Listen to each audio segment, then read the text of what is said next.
Okay, so guys, as many of y'all have requested, we have decided to do a road-driven car alongside with our usual content.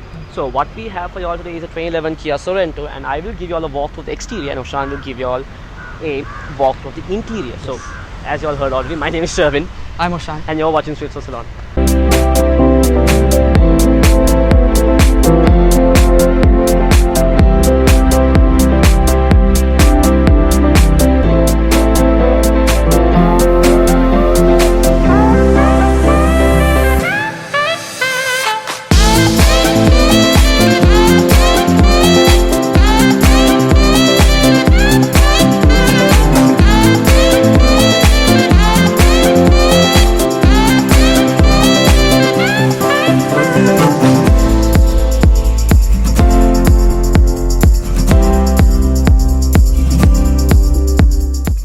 Okay, so here's our first ever daily driven road car for y'all.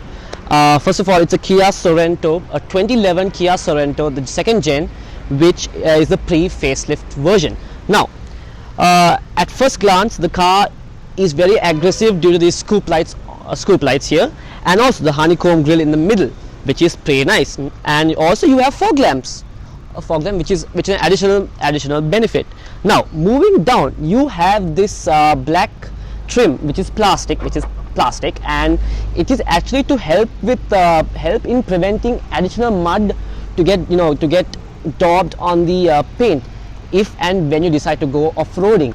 Now bottom here, it's all open to help with a bit more cooling, which isn't a bad sign at all. Now moving on to the side, you come across these 18-inch alloy wheels straight from the factory, and the brakes are also stock from Kia. Then on the side here, you have more of the black trim going around the lower exterior part of the car with the all-wheel drive badging, because this is an all-wheel drive car. And then you have the winker lights here with a bit of black touching, with a bit of black accents going around there as well. Stock visors and stock hood rail, all stock, and a bit of chrome to contrast with the paint. Now moving towards the side of the car, and before that, the clearance, it is really good. I mean, for most occasions, it will be really good, and we'll add the exact numbers down here for y'all in post. Anyway, so clearance wise, pretty darn good for most occasions. And then now let me tell you all guys about the fuel efficiency. In the city, it's around 7 kilometers per liter, whereas outstation you can get around 10 to 12 kilometers per liter, which isn't too bad for considering it's a SUV, but overall pretty darn good. Next, the suspension of the wheels, it's also independent. It has an independent suspension, which means that all wheels have their own independent suspension system. Now that's about it, guys. Let me take you out to the rear of the car. Okay, now that we're in the rear of the car, so let me walk you all through the tail lights first. So this is the one with the LED lights, but there's a different version which comes without the LED lights. Without the LED lights. So you have the Sorento badging here in chrome and the Kia badging as well. So now also this is fully equipped with parking sensors and all that good stuff. Now let's talk about the trunk. So as you guys can see, there is a lot of space when the additional seats are folded down. So this is a 7-seater SUV, but the seats, as you guys can see, are folded down. And when the seats are folded down, you have enough and more space to fit as many things as you want. And also you have a cup holder here and some compartment storage as well, and a bit of space right here as well. Now that's it about the trunk space. There's nothing much. I mean, there's a lot of trunk space, but there's nothing much to talk about it. We will show all the foldable seats later on in the video, so stick around for that as well. So we are in the interior of the Kia Sorento. So first off, we have a 3-spoke steering wheel with multifunction, and this car as standard comes with cruise control. So moving to the right side of the car, we have a diff lock which locks the differential, and this car comes again standard with independent suspension, all models. So there's another version of the car which comes with hill descent control, which this particular model does not have, but you can get the hill descent control version as well. So but this doesn't have, but again it comes with diff locks. So moving to the right side of my door, we have automatic driver's side power shutters, and all the others are also power shutters but not automatic. So moving to the bottom of the car, we have a decent size storage area over here. You can fit a, I don't know, like a water bottle maybe, and some files, both doors, passenger and driver's side. The speedometer goes up to 240 kilometers per hour, but the top speed is much less than that. That's fine. This is a petrol car, not a diesel, as Shervin mentioned in the exterior.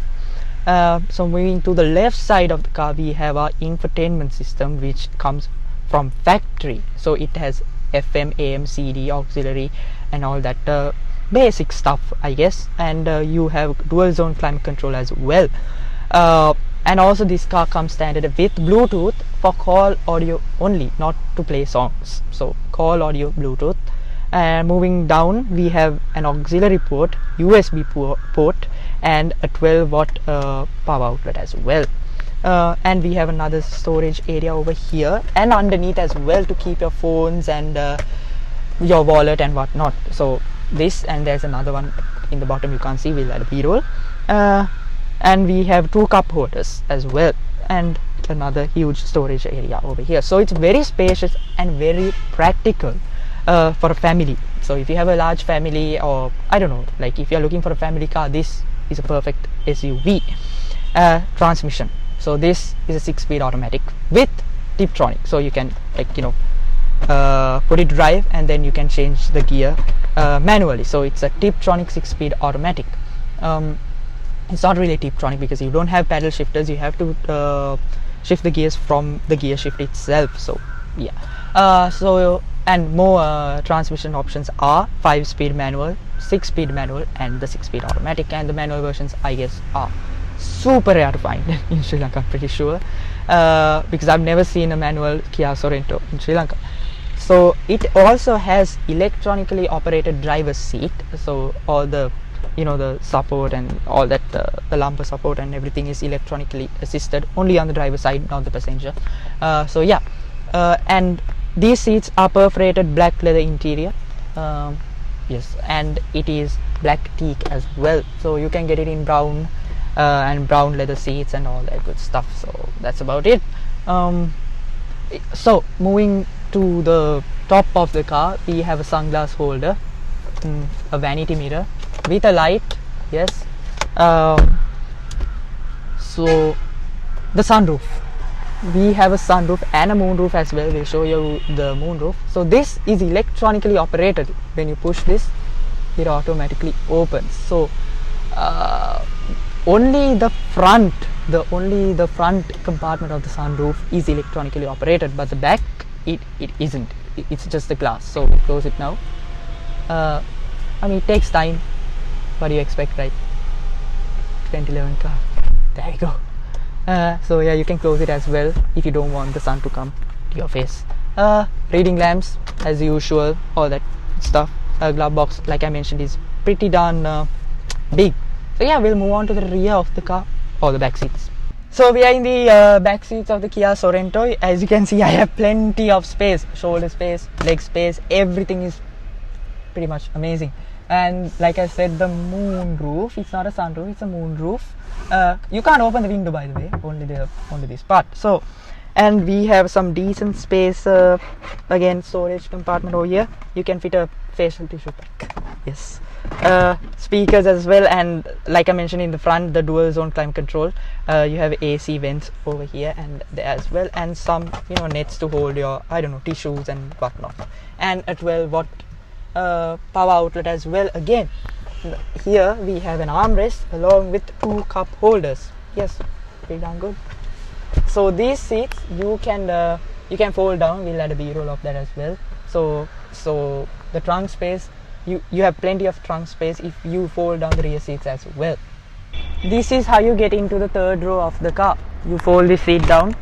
I got stuck. So like that, and then you pull it up again, and that's it. So, and then you have to pull this up again, and there you go, you have your third row. And then you get in. you put this seat back to its original position like this, and then you have to pull this up and then pull the seat up like this. So that's about it, but it's hard to do alone, but if there's a secondary person it's much more easier. Now we'll talk about the leg space and all that space over here in the third row of the car. Leg space, not so much. Thigh support, not at all. But other than that, it's pretty okay over here. There's a headrest in the third row, which is good, I guess. Other than that, so if you're traveling long distances, it might get a little bit hard for you. But other than that, for short distances, maybe to go to, to travel like 30 to 40 kilometers, it'll be fine over here. So this is the 1 to 9 options model Kia Sorento. But if you do get the 1 to 12 options model or the version, you get back AC over here. So these vents are for that basically. So there are no AC vents in this particular model, but you can get a Kia Sorento with the back third row AC as well. Or you can buy a 1 to 9 option and fit them aftermarket or aftermarket.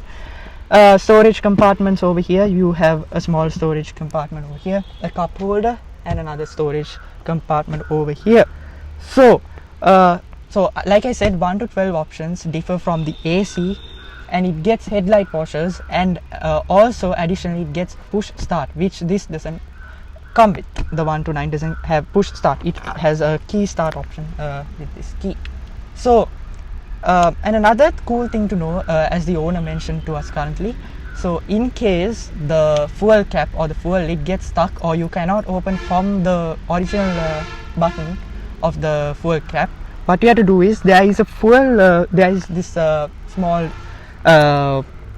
area over here where you can remove it from the key. You use the key and you remove it like that. So it's over here, so we'll add a nice b-roll over that, and you remove this, and there is a hinge over here, a small thing you pull, and then you can remove the fuel cap. So that's in case you cannot open the fuel lid from the driver's side.